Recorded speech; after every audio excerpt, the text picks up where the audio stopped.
Olá, sejam todos bem-vindos ao nosso primeiro episódio do nosso podcast, o Educa Pode Mais. Eu sou a apresentadora Aline. Eu sou o apresentador Josué. E hoje teremos uma conversa fascinante sobre o transtorno do espectro autista-TEA e contamos com a presença dos participantes muito especiais. A professora Júlia, que nos trará o contexto histórico, a Ana, a neuropsicóloga, que nos trará a definição do TEA, e a Carla, a psicopedagoga, que nos trará as características e a perspectiva inclusiva do TEA. E o nosso objetivo desse episódio é desmistificar o TEA e promover a conscientização e apresentar diferentes perspectivas do tema, focando em estratégias e inclusões no bem-estar. Tá bom, meninas? Então, vamos iniciar com a professora Júlia, e ela falar um pouco sobre essa evolução do conceito do autismo, né? Então, quem introduziu esse termo autismo e em que contexto poderia esclarecer? O termo autista, ele surgiu no contexto da psiquiatria e da psicologia. Sim. No início do século XX, né? Foi um termo que foi introduzido pelo psiquiatra suíço Eugen Bleuler em 1908 para descrever comportamentos e sintomas observados em pacientes com esquizofrenia. Nesse contexto, o psiquiatra Bleuler, ele trabalhava em um hospital onde ele estudava pacientes com esquizofrenia e ele passou a notar que alguns pacientes apresentavam alguns comportamentos peculiares, como o isolamento social, a dificuldade da comunicação e uma tendência a se perder em seus próprios pensamentos. Então, inicialmente, o autismo ele era considerado um subtipo de esquizofrenia, ele não era considerado um transtorno. Mas ao longo dos anos, esse termo ele foi evoluindo, se tornou um conceito mais amplo e complexo. Nas décadas de 1940 e 1950, pesquisadores como Leo Kanner e Hans Asperger, eles começaram a estudar crianças com comportamentos semelhantes ao descrito por Bleuler, porém essas crianças elas não apresentavam a esquizofrenia. Então, os pesquisadores Kanner e Asperger, eles começaram a identificar comportamentos e características parecidos entre essas crianças. E eles começaram a descrever essas características como o isolamento social, a dificuldade de comunicação e comportamento repetitivo. Então, a partir dessa observação e dessas características, eles passaram a se referir, né, a essas características como o autismo infantil ou o autismo precoce. Sim, muito interessante, né? Esclarecer mais um pouco esse contexto histórico, porque muitas pessoas não conhecem, né? E professora, como o autismo era classificado no Manual do Diagnóstico Estatístico de Transtornos Mentais, o DSM-1 de 1952? No DSM-1, o autismo ele era considerado um subgrupo, né, da esquizofrenia. Ele era tratado como uma doença, porém, nas décadas de 1980 e 1990, o autismo ele passou a ser considerado um transtorno separado da esquizofrenia, em divisões de diferentes subtipos, que foi o autismo infantil, a síndrome de Asperger e o transtorno global do desenvolvimento. Porém, no transtorno global do desenvolvimento, o autismo ele era um conceito muito amplo, não era um conceito específico, né, Então, em 2013, o DMS-5 ele introduziu o termo TEA, que é o transtorno do espectro autista, que é um termo específico, né, que ele se concentra na dificuldade de interação, no isolamento social e no comportamento repetitivo. Muito bem, muito interessante, né? E o transtorno do espectro autista, o TEA, né? E como é classificado no SDM-5 de 2013, professora? No DMS-5 2013, o autismo ele é considerado um transtorno com uma ampla gama de sintomas que são classificados em 3 níveis: o nível 1, o nível 2 e o nível 3. O nível 1 é quando a criança com TEA ele requer apoio em algumas áreas, mas ele consegue realizar algumas atividades diárias sozinha. E o nível 2, que a criança com TEA ele requer um apoio substancial, ele vai requerer ajuda em algumas áreas como a comunicação, a socialização e o comportamento. E o nível 3 é quando a criança com TEA ele precisa de um apoio muito substancial, ou seja, ele precisa de um apoio em todas as áreas: comunicação, socialização e comportamental. Obrigada, professora Júlia, por esclarecer melhor esses pontos, né?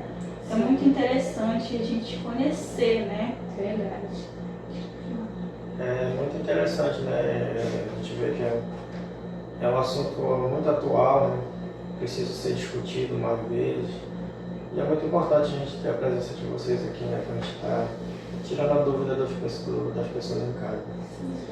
Agora a gente vai falar um pouco com a nossa neuropsicóloga, a Ana, né? Que já tem uma experiência muito grande, vários anos de carreira, né? E ela tem uma experiência grande e pode estar repassando para a gente, está tirando muitas dúvidas também para o pessoal que está em casa, né? Ana, o que é o TEA? Olá, tudo bem, pessoal? Então, Josué, é importante deixar claro que não é uma doença, né? É um transtorno no neurodesenvolvimento, como especificou a professora Júlia, ou seja, faz parte daquele indivíduo, é o que ele é, né? E é composto por uma base genética que sofre influência do meio, ou seja, é um transtorno genético que gera inabilidade, e essas inabilidades são principalmente social, comunicativa e comportamentais. Faz com que essa criança brinque menos, que ela fale menos, que ela tenha comportamentos inadequados, muitas das vezes. E associado a essas inabilidades, nós temos uma série de comorbidades importantes, como a alteração no sono, alteração motora, a alteração sensorial, transtorno no Gastrointestinal. no gastrosensorial e entre outros sintomas. A gente pode ver, né, dessa forma que existe muita dificuldade nas escolas, né, sobre o assunto. Falta também muito profissionais para estarem orientando sobre isso. Então, Ana, a gente tem mais uma pergunta aqui, né, para fazer e que com certeza vai tirar dúvidas novamente do pessoal que está em casa. Né? A importância da avaliação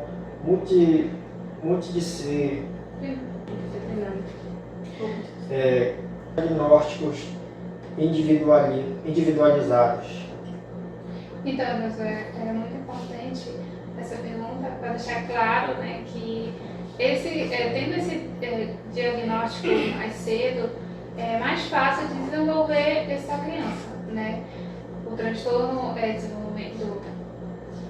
transtorno do aspecto autista, ele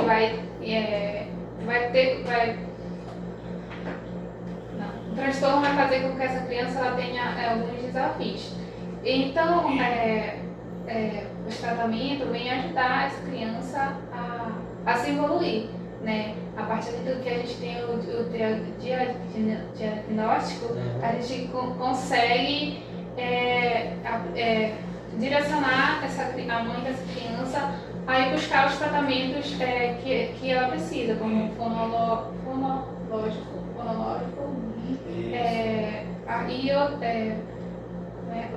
caminhar essa criança também para o psiquiatra, né, que ela precisa fazer acompanhamento, porque geralmente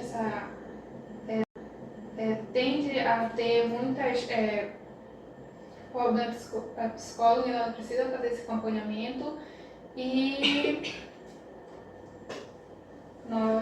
entre outros. Então, quanto mais cedo a gente diagnosticar essa criança, melhor vai ser para ela se desenvolver.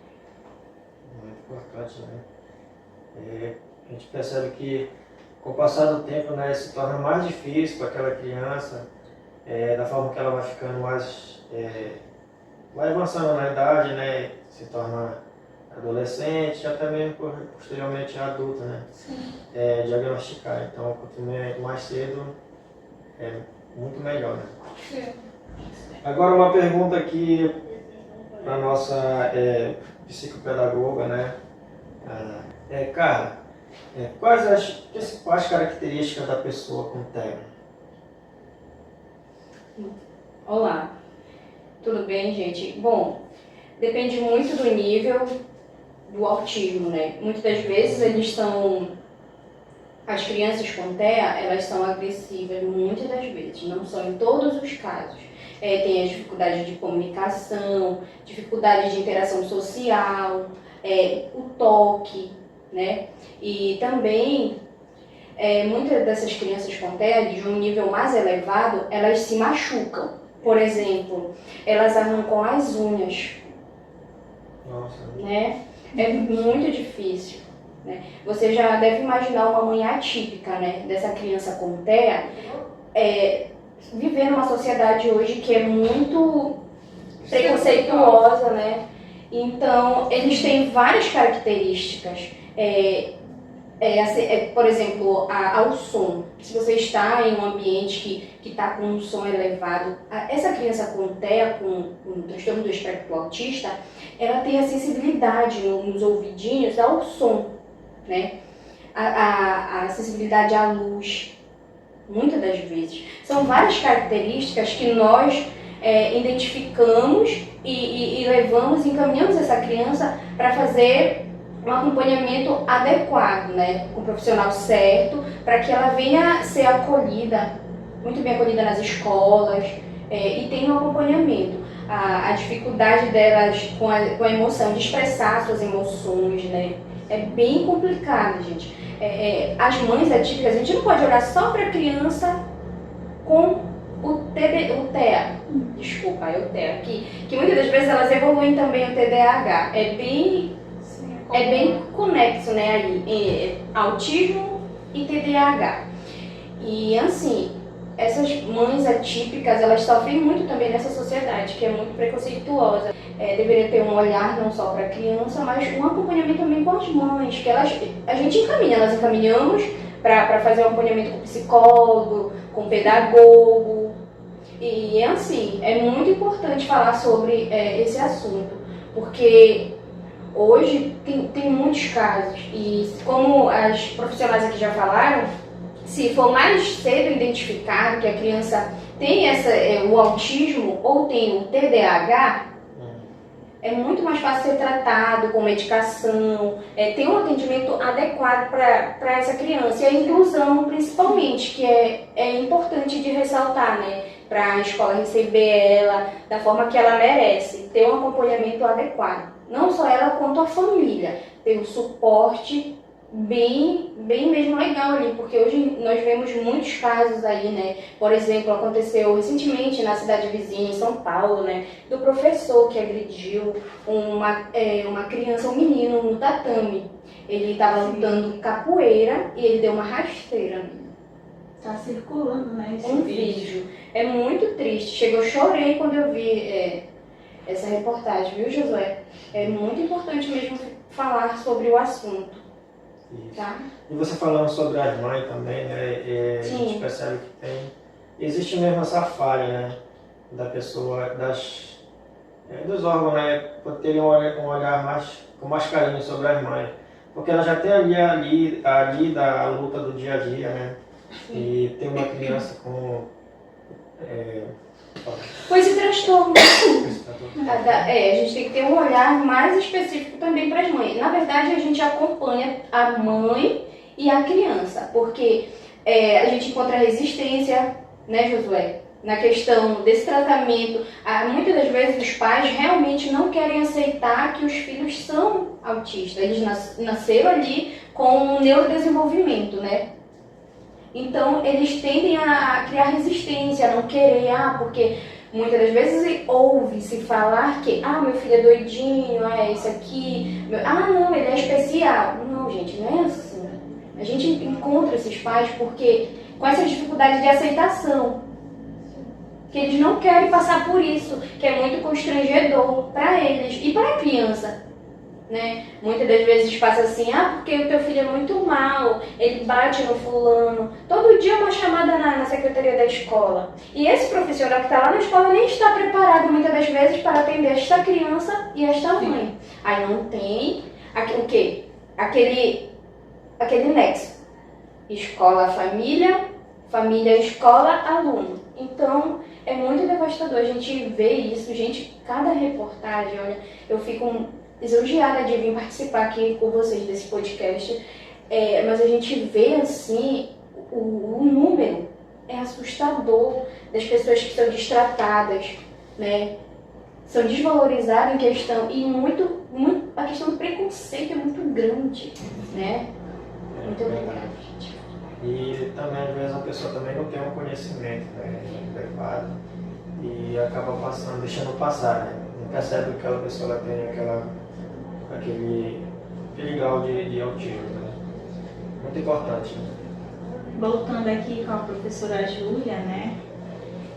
A gente sabe, né, que a gente tem a nossa base, né, que é isso, muitas das leis, né, que não param, né? Então, professora Júlia, uma das principais diretrizes da política nacional é a proteção dos direitos da pessoa com transtorno do espectro autista no Brasil. Quais são as principais diretrizes, assim, que a gente possa compreender melhor? Nós temos a lei de número 12.764, né, que ela estabelece algumas diretrizes que já foi um pouco abordada pela psicopedagoga Carla.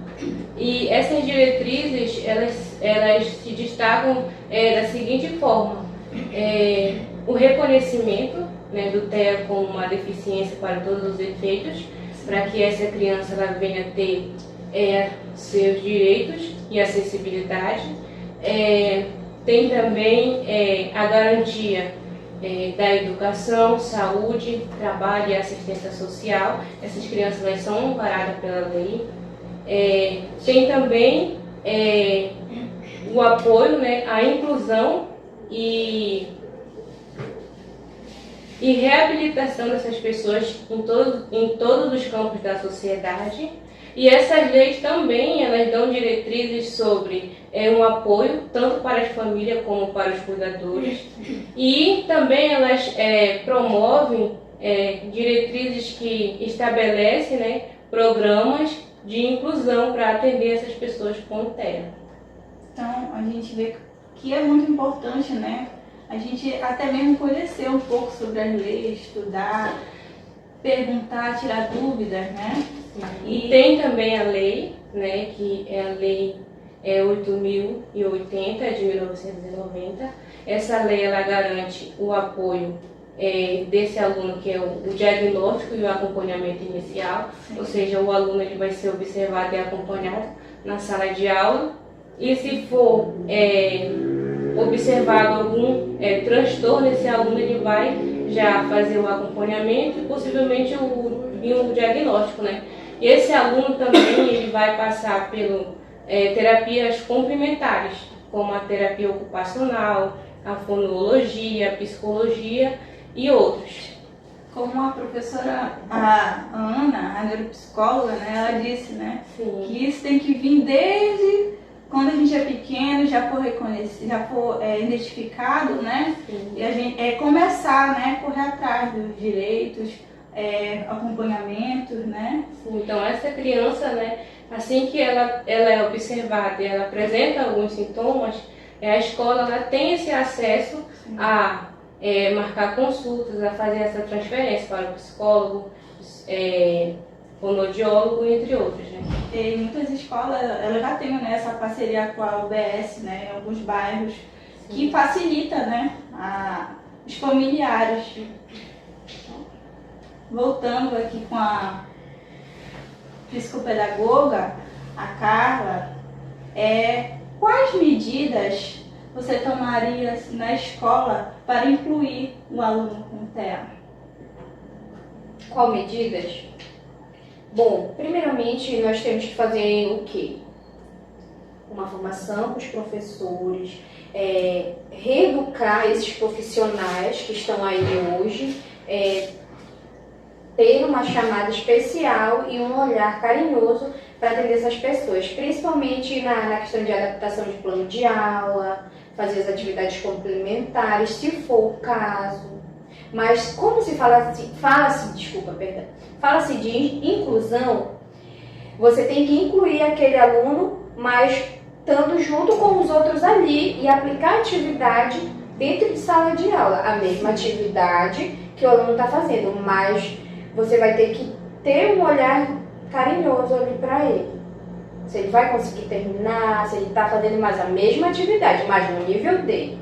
Dentro das suas limitações, né? Exatamente. Professora, muito obrigada, doutora. Abordando um pouco sobre o que a psicopedagoga Carla falou, sobre a questão das atividades, né? As escolas também elas enfrentam algumas dificuldades, apesar de ter políticas públicas, né, que dão as diretrizes que dão suporte a essas crianças, mas ainda tem a dificuldade que as escolas enfrentam, porque muitas escolas mesmo têm o recurso, tanto material como humano, né? Tem a questão da família, como já foi falado, muitas famílias não aceitam o diagnóstico, o que acaba dificultando e atrasando o desenvolvimento dessa criança. Então né? a gente vê, né, que quem já estudou, sempre estudou na escola pública, né, essa falta de recursos, principalmente quem mora no interior, né? É muito difícil, quando eu estudei no interior, né, não tinha o projetor, um data show para fazer alguma coisa que levasse o recurso digital, e isso dificultava muito a gente. E até as impressões, tirar uma impressão na escola, às vezes demorava tipo uns 2 dias, porque são muitos professores que queriam imprimir para implementar as coisas que poderiam ser mais fácil, né? Porque não tinha internet. Agora já se tem, mas quando eu estudei não tinha. E mesmo tendo, né, essa facilidade, mas ainda tem muitos lugares que não se tem acesso à internet, à infraestrutura, e muitos outros desafios. E também tem a questão do professor, da pessoa qualificada, né? Ela está lidando com a situação, como a gente pode observar, né? Elas são crianças que ela requer um cuidado especial, né? De alguém que tenha a habilidade mesmo necessária e que tenha estudado sobre aquilo ali, para que ele possa estar fazendo um bom trabalho e ter êxito na educação da criança, né? Bem, pessoal, chegamos ao final do nosso primeiro episódio do nosso podcast, do Educa Pode Mais, com muitas informações valiosas, né, sobre o TEA.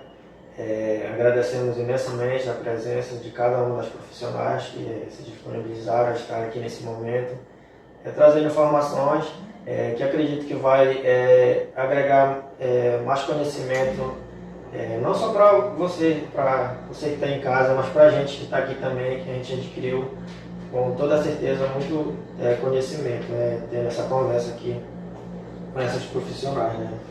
A professora Júlia, né, quero agradecer imensamente ela, que se propôs a estar aqui, a nossa querida neuropsicóloga, a Ana.